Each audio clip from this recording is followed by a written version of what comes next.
अस्सलाम वालेकुम फ्रेंड्स। दोस्तों, अज तुहाडे नाल मैं तारीख इस्लाम का एक नाकाबले फरामोश वाक़या शेयर करना चाहना।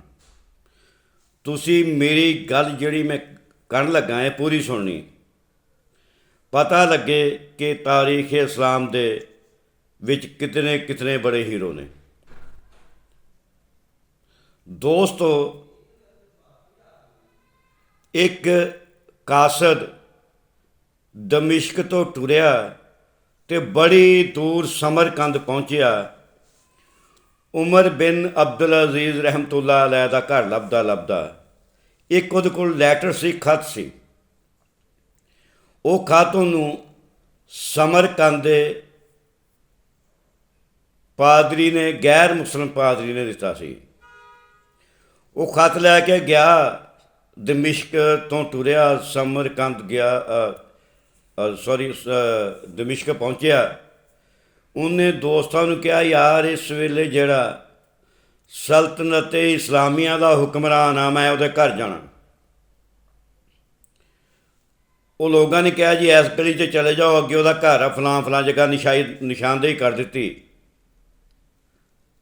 वो उत्थे पहुंचया, उस घर से जिहदी निशानदेही की सी लोगों ने, तो वह घर बड़ा मफलूक वाला हाल बंदे का नज़र आ रहा सी, किसी माड़े बंदे का घर नज़र आ रहा सी। उन्हें देखा, यार एक बजुर्ग छत चढ़े आ, मिट्टी की लपाई करन डया, छत टुटी है। एक औरत उन्होंने गारा फड़ाउण डई, वह वापस आ गया। उन्हें कहा, यार मैं तुहानूं हुक्मरान का घर पुछया जिहड़ा इस वेले सल्तनत इस्लामिया का हुक्मरान है, तुसीं मैनूं किधर भेजता? वो बंदे कहणगे, भाई जी वापस जाओ, उही घर आ। वो वापस गया कासद पादरी का खत लैके। उन्होंने जाके दरवाज़ा ते दस्तक दी, तो एक बजुर्ग बाहर आए। उन्होंने कहा, जी खत मैं लैके आया तुहाडी खिदमत विच, ए पढ़ो। हुक्मरान यानी उमर बिन अब्दुल अजीज़ रहमतुल्लाह अलैह ने वो खत खोलिया, पढ़िया, तो खत की बैक साइड ते लिख दिता, जिहड़ा सिपा सलार सी समरकंद दे विच कतैबा बिन मुसलम, ਉਹਦੇ नाम खत लिखिया। खत की बैक साइड ते तहरीर लिख दी कि फौरन काजी मुकर्रर किया जाए समरकंद विच। लेकिन वो खत की सी, खत दे विच लिखिया की सी? वो गैर मुस्लिम ने लिखिया सी कि असी अज तक यही पढ़ते आए हैं, यही सुनते आए हैं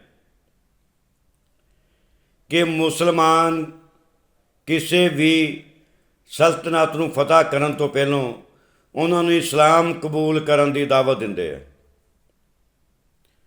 अगर वो इस्लाम कबूल कर लैन तो वैल एंड गुड फाबिहा। अगर इस्लाम कबूल ना करन तो वो जजिया दिंदे आ। अगर ये दोवें ही काम ना करन, यानी इस्लाम भी कबूल ना करन तो जजिया भी ना देन, तो फिर वो मुसलमान उस उन्होंने लोगों ना, उस मुल्क के लोगों ना जंग लड़ते। तो तुहाडे इत्थे जिहड़ी फौज आई आ, जिहदे अमीर कतैबा बिन मुसलम ने, ऐस आर्मी ने ना तो सानू इस्लाम कबूल करन दी दावत दिती, ते बगैर दावत देण तो साडे सल्तनत, साडे शहर समरकंद ते रातों रात हमला करके सानू तबाह बर्बाद कर दिता। असीं ते अज तक ये गल सुनी नहीं सी मुसलमानों के बारे। ये सारिया चीज़ां वो गैर मुस्लिम पादरी ने उस खत में लिखिया सी, जड़ियाँ कासद ने हज़रत उमर बिन अब्दुल अजीज़ रहमतुल्लाह अलैह नूं दित्तियां। उन्होंने खत की बैक ते लिखा कि काजी मुकर्रर करो। कतैबा बिन मुसलम ने खत पढ़िया, वापसी वाला तहरीर पढ़ी, तो फौरन एक साहब नूं काजी मुकर्रर करता। काजी ने पहलों पादरी नूं पुछया भी की गल आ, तेरा की मसला?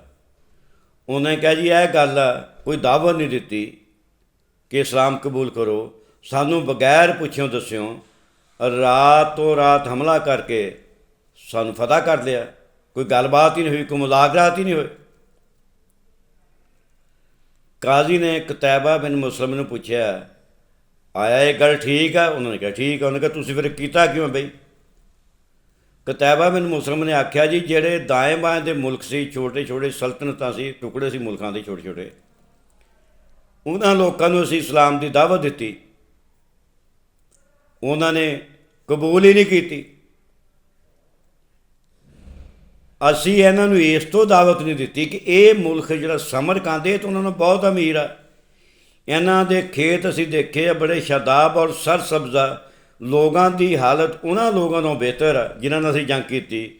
ਅਤੇ ਅਸੀਂ ਸੋਚਿਆ ਕਿ ਜੇ ਉਹਨਾਂ ਨੇ ਇਸਲਾਮ ਕਬੂਲ ਨਹੀਂ ਕੀਤਾ ਦਾਵਤ 'ਤੇ ਇਹਨਾਂ ਨੇ ਤਾਂ ਸਾਡੀ ਗੱਲ ਸੁਣਨੀ ਹੀ ਨਹੀਂ, ਅਤੇ ਕਿਉਂ ਨਾ ਇਹਨਾਂ 'ਤੇ ਹਮਲਾਵਰ ਹੋ ਜਾਈਏ ਅਤੇ ਇਹਨਾਂ ਨੂੰ ਫਤਹ ਕਰ ਲਈਏ।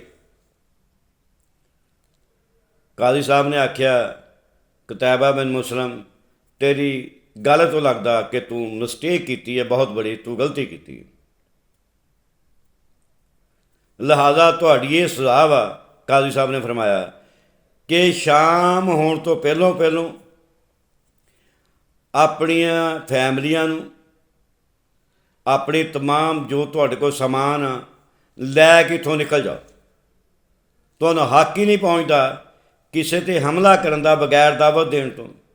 ਤੁਸੀਂ ਇਸਲਾਮ ਕਬੂਲ ਕਰਨ ਦੀ ਦਾਵਤ ਨਹੀਂ ਦਿੱਤੀ, ਆਪਣੇ ਅੰਦਾਜ਼ੇ ਨਾਲ ਹਮਲਾ ਕਰਤਾ, ਲਿਹਾਜ਼ਾ ਸ਼ਾਮ ਤੋਂ ਪਹਿਲੋਂ ਪਹਿਲੋਂ ਨਿਕਲ ਜਾਓ।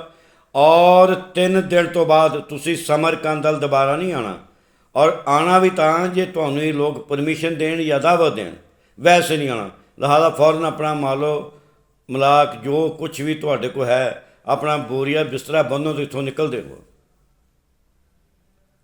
ਖੈਰ ਕਤੈਬਾ ਬਿਨ ਮੁਸਲਮ ਨੇ ਫੌਰਨ ਕਾਜ਼ੀ ਸਾਹਿਬ ਦੀ ਗੱਲ 'ਤੇ ਅਮਲ ਕੀਤਾ ਔਰ ਆਪਣੀ ਫੌਜ ਨੂੰ ਹੁਕਮ ਦਿੱਤਾ ਕਿ ਨਿਕਲੋ ਵੀ ਇੱਥੋਂ। ਫੌਜ ਵੀ, ਸਿਪਾਹ ਸਲਾਰ ਵੀ, ਆਪਣੀ ਬੀਵੀ ਬੱਚੇ ਲੈ ਕੇ, ਬਾਕੀ ਜੋ ਕੁਛ ਸੀ ਮਾਲੇ ਗਨੀਮਤ ਦੇ ਬਾਹਰ ਇੱਕ ਕਾਜ਼ੀ ਸਾਹਿਬ ਨੇ ਕਿਹਾ ਮਾਲੇ ਗਨੀਮਤ ਇੱਥੇ ਛੱਡ ਕੇ ਜਾਓ, ਜੋ ਤੁਸੀਂ ਲੁੱਟਿਆ ਇੱਥੇ ਰੱਖ ਕੇ ਜਾਣਾ, ਆਪਣੀਆਂ ਫੈਮਲੀਆਂ ਲੈ ਜਾਓ ਅਤੇ ਨਿਕਲਦੇ ਹੋ। ਉਹ ਚਲੇ ਗਏ। ਉਹ ਜਿਹੜੇ ਸਮਰਕੰਦੀਏ ਸੀ ਯਾਨੀ ਉੱਥੋਂ ਮੁਕਾਮੀ ਲੋਕ ਸੀ, ਉਹਨਾਂ ਨੇ ਕਿਹਾ ਯਾਰ ਏਡੀ ਤਾਕਤਵਰ ਫੌਜ, ਇਹਨੇ ਆਪਣੇ ਕਾਜ਼ੀ ਦੇ ਫੈਸਲੇ 'ਤੇ ਸਿਰ ਝੁਕਾ ਛੱਡਿਆ ਔਰ ਚੁੱਪ ਕਰਕੇ ਸਮਰਕੰਦ ਤੋਂ ਬਾਹਰ ਨਿਕਲ ਰਹੇ ਨੇ। ਉਹਨਾਂ ਨੇ ਸਮਰਕੰਦ ਦੇ ਲੋਕਾਂ ਨੇ ਆਪ ਦੀ ਜ਼ਿੰਦਗੀ ਵਿੱਚ ਐਸਾ ਮੰਜ਼ਰ, ਐਸਾ ਸੀਨ ਪਹਿਲੀ ਦਫਾ ਦੇਖਿਆ ਸੀ ਕਿ ਲੁੱਟਿਆ ਹੋਇਆ ਮਾਲ ਯਾਨੀ ਮਾਲੇ ਗਨੀਮਤ ਵੀ ਉੱਥੇ ਰੱਖਿਆ ਉਹਨਾਂ ਨੇ ਫੌਜ ਨੇ, ਔਰ ਸਿਰ 'ਚ ਨੀਵਾਂ ਕੀਤਾ ਅਤੇ ਨਿਕਲ ਗਏ। ਅਮੀਰ ਵੀ ਨਾਲ ਹੀ ਨਿਕਲ ਗਏ, ਸਿਪਾਹ ਸਲਾਰ। ਪਾਦਰੀ ਬੜਾ ਪਰੇਸ਼ਾਨ ਹੋਇਆ। ਪਾਦਰੀ ਨਾਲ ਹੋਰ ਵੀ ਲੋਕ ਰਲੇ ਅਤੇ ਦੌੜ ਪਿਆ ਮਗਰ ਉਸ ਫੌਜ, ਇਸਲਾਮੀ ਫੌਜ ਦੇ।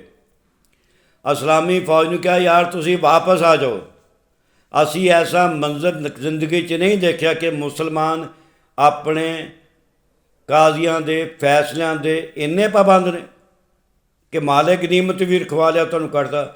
ਤੁਸੀਂ ਵਾਪਸ ਆ ਜਾਓ, ਅੱਜ ਤੋਂ ਬਾਅਦ ਇਹ ਸਲਤਨਤ ਤੁਹਾਡੀ ਹੈ, ਇਹ ਮੁਲਕ ਤੁਹਾਡਾ ਵਾ, ਅਸੀਂ ਤੁਹਾਡੀ ਰਾਇਆ ਬਣ ਕੇ ਰਵਾਂਗੇ, ਰਾਇਆ ਬਣ ਕੇ ਜ਼ਿੰਦਗੀ ਗੁਜ਼ਾਰਾਂਗੇ, ਔਰ ਤੁਹਾਡੀ ਹੁਕਮਰਾਨੀ ਦੇ ਅੰਦਰ ਰਹਿੰਦੇ ਹਾਂ ਸਾਨੂੰ ਬੜਾ ਫਖਰ ਆ, ਲਿਹਾਜ਼ਾ ਤੁਸੀਂ ਵਾਪਸ ਆ ਜਾਓ।